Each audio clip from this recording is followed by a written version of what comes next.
Chapter 4 Early Stages of Collective Action. In this chapter, we will discuss about the revolt of 1857. First, between 1757 and 1857, the people of India arose in rebellion in different parts of the country. They raised their voice of protest around 54 times prior to the revolt of 1857 against the British rule, but rising were local in nature and not successful. The revolt of 1857 was a grand revolt because all classes of the people were participating in this revolt. Now, the characteristics or the main cause of the revolt. The various causes were responsible for the revolt of 1857. Political, social, economic, military and the other factors contribute of making the revolt of 1857.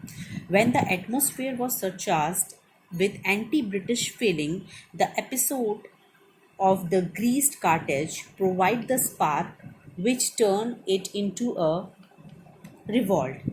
The new Enfield rifle introduced by British in the army needed a special type of cartridge which had a greased paper cover. This paper had to be bitten off before the cartridge was loaded in the rifle. The grease used in the paper was made of beef and the pig fat. This refused both the Hindu and the Muslim sepoy. Both the religious community felt that their religions were at stake. The work as a spark in the magazine room and the mutiny began. The revolt of 1857 did not remain confined to the Sipahi of the British Army in India. In fact, different shades of ordinary people joined the revolt in various places of northern India. Professor Satish Chandra had commented that the Bihar and Uttar Pradesh, the revolt of 1857 assumed a mass character due to the participation of peasants and the artisan. At Kanpur, the ordinary people were led by the Nana Sahib respond to his call. Even the villagers came out openly with the primitive weapon to resist the foreign army.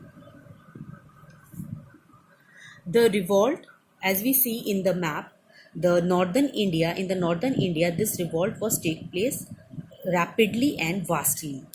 Like we can see the Jhansi, Gwalior, Kanpur, all these places in the places of Bihar and the Uttar Pradesh where the revolt is taken place vastly and rapidly. The revolt of 1857 broke out on the 10th May 1857 at Meerut. It gathered force rapidly cutting across North India like a sword. Even before the outbreak of Meerut, Mangal Pandey had become the Mangal Pandey at Barakpur near Kolkata, a Sipahi of the Bengal regiment, fired a shot at the European officer on 29 March 1857. This revolt spread over Rohilkhand, Kanpur, Agra, Jhansi, Gwalior and other places of the northern India. Mangal Pandey, Nana Sahib, Tatia Tope, Kunwar Singh, Rani Lakshmi Bai were the great leader of this revolt. The characteristics feature of this revolt are many as they were varied. First of all, the Sipahi followed accompanied by a rebellion in the city and the countryside. In several places, the common people aroused and revolt even before the Sipahi. Not only that, in some places, people come forward to fight against the British army with an ordinary weapon.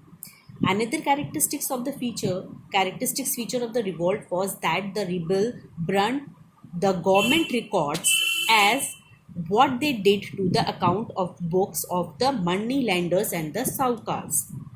Despite of the British attempt to create the Hindu-Muslim divide,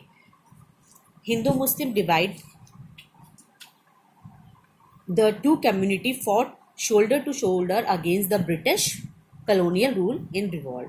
The important feature of the revolt was in the some area of Uttar Pradesh and Bihar, peasant and artisan rebelled against the foreign rule. Moreover, they targeted the new zamindar that were considered the agent of the British. Now, the nature of the revolt. Opinion are sharply divided as regard the character of revolt of 1857. While some of the opinion are that it was nothing more than a revolt of the sepoy. There are other who call it neither a war of independence nor a popular revolt. The school of the historian found it difficult to call the revolt of 1857 a war of independence on the ground there was no plan, no coordination among the rebels different parts of the country. Dr. S.N. Sen argued that the revolt was not merely a rising of sepoy. According to him, the national rising does not require participation of all people. Modern history, on the basis of the available documents, have come to the conclusion that that though began in the rising of the sepoy, the revolt soon was joined by the common people. As such, revolt assumed the character of the popular revolt. Moreover, participation of the common people in the primitive weapon indeed speak the favor of the revolt of 1857 being a popular revolt. Now, the revolt was not so much successful. The causes or the failure of this revolt was apart from the military weakness in the mutiny and the faulty leadership, there were deeper social factors responsible for the failure of the revolt. The Indian mutineers remained disorganized from the very beginning. The revolt of the 1857 also failed due to the lack of leadership. The leaders, in fact, could not lead the rebel in the whole country. There was hardly any coordination among the force fighting in the different region. Moreover, since the rebels had no common end in the view of revolt, could not be as intense as it's have been. The revolt of 1857 failed because of English were military superior to the sepoy. Okay. Now, the attitude of the Bengali middle class towards the revolt. The Bengali intellectual was apathetic to the revolt of 1857. This inserts the ticklish problem that none has been able to offer any satisfactory explanation as why the intellectual did not lend support to the rebels. However, some possibilities may be discussed. One explanation is that the Bengali intellectual were opposed to the revolt because they considered the rebel as allies of the social reaction. They were also socio-economic reason why the middle class intelligentsia opposed the revolt. The intellectuals belonged to the well-to-do family that had been product of the colonial structure. In the success of the revolt in the middle class saw the return of the old social order with all its reactionary principle and the ideals. Thus, the middle class Bengali intellectual had no option but to oppose the revolt of 1857.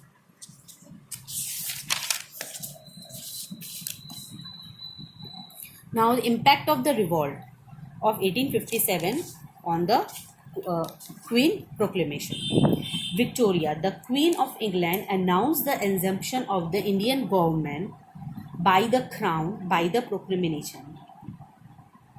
This was formally announced by the Lord Canning, then the Governor General at India at the Darbar held at the Allahabad in November